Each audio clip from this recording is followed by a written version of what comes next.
Hala, grabe naman. Scary naman ito. Magugulo na ba ang mundo? Paano na si Mama? Paano na si Papa? Teka lang! Ang baba ko pa. Is this the end? OMG! Wala pa akong jowa. Ah! Tama na! Sorry po. Sorry.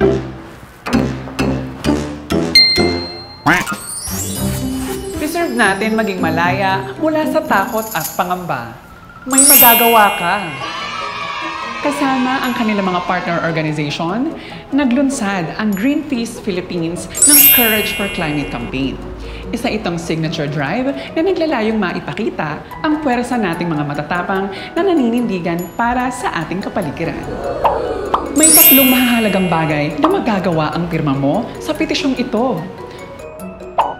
Una, maipapakita mo ang iyong suporta sa mga komunidad na nagsasampa ng kaso laban sa mga malalaking oil, coal at gas companies o mga tinatawag nating carbon majors.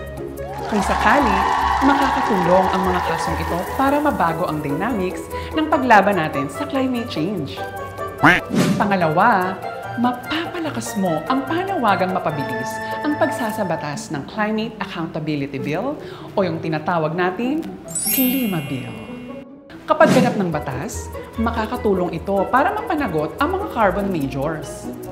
Panghuli, kasama kang titindig ng mga advocates, activists, at mga frontline communities, hindi lang sa Pilipinas, kundi maging sa iba't ibang panig ng mundo, patungkol sa mga mahalagang diskurso na may kinalaman sa kalikasan, katulad na lamang ng Conference of Parties ng UNFCCC. Signing this petition is a small act of courage. Pero, makakatulong naman itong makagawa ng something big. Isang panawagan para sa accountability at isang sustainable, fear-free na kinabukasan para sa buong Pilipinas. Bukod sa pagpirma sa petisyon, pwede rin kayong mag-organisa ng sarili niyong Courage for Climate campaigns sa inyong mga lugar. Mag-reach out lamang sa amin gamit ang mga sumusunod na detalye para makapagtsikahan tayo tungkol dito. Diba? Madali lang, kaya ano pang hinihintay mo? Samahan mo na kami sa pagdemand ng climate justice. Kaya natin itong gawin, one act of courage at a time. Tara na!